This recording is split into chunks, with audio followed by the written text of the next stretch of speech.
Actually समझ नहीं आ रहा है कि मैं इसको एक्सप्लेन कैसे करूं, और थोड़ा प्रैक्टिकल चीज़ों के बारे में अगर बात कर लूँ तो ऑनेस्टली सिचुएशन बहुत ही ज़्यादा मुश्किल थी जब हार्दिक केम टू बैट। तो I was just going through the innings, I was like ठीक है यार स्ट्राइक रोटेट करेंगे, hit a odd boundary here and there, but फिर हार्दिक केप्ट टेलिंग मी हो जाएगा, फिर बैट डीप हो जाएगा। And then I found boundaries at the right time, but still 50 off 3 with Haris Rauf to bowl 1 over, I was thinking it's going to be challenging, but I told Hardik one thing कि अगर Haris rough को attack किया तो वो लोग panic कर जाएंगे। And जब 28 रन चाहिए थे 8 बॉल में, I was backing myself, I have to hit 2 sixes otherwise we will lose the game, there is no chance यहाँ से हम जीतेंगे अगर मैंने 2 छक्के नहीं मारे थे। 2 छक्के नहीं उस पे तो आ रहे हैं, मतलब वो छक्के तो स्तब्ध थे सारे।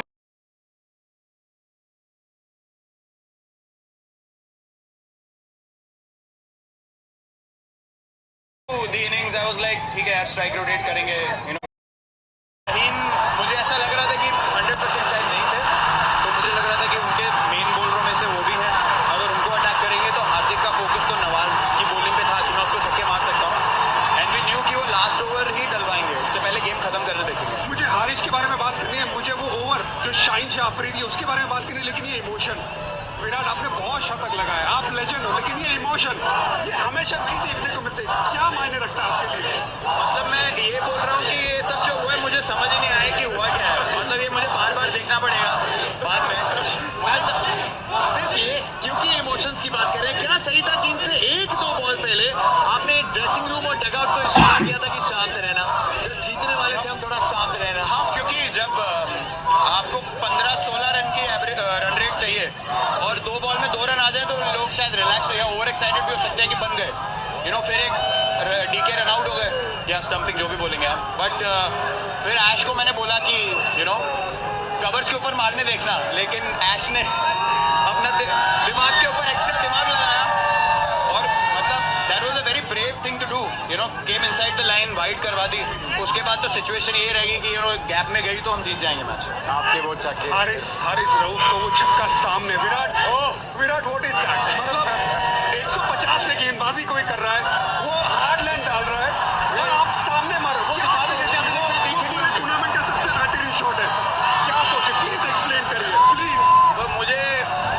मुझे समझ ही नहीं आ रहा कि मतलब मैं उसको एक्सप्लेन कैसे करूं। मैं यही सोच रहा था कि 2 छक्के चाहिए, लेकिन वो एक इंस्टिंक्टिव शॉट था, मैंने कहा सिर्फ बॉल को देखो, ज़्यादा हिलने की ज़रूरत नहीं है,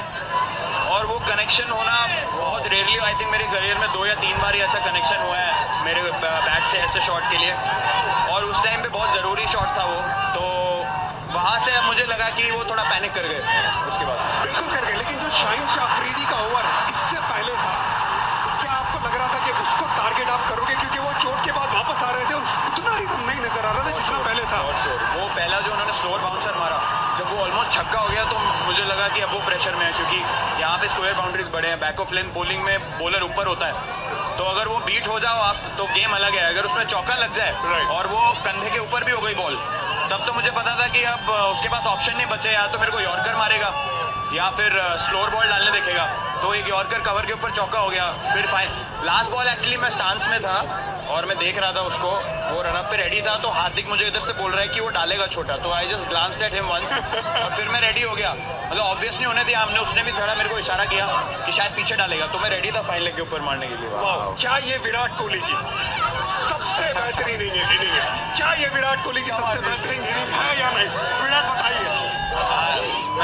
आप कह सकते हैं कि है, मैं मोहाली को रेट करता था सबसे बेटर, बट ये मैच का मैग्नीट्यूड अलग था और टूर्नामेंट का स्टार्ट है, जो सिचुएशन थी वहाँ से सब उसका एक ही, उधर भी 82, इधर यहाँ भी भी 82, लेकिन ये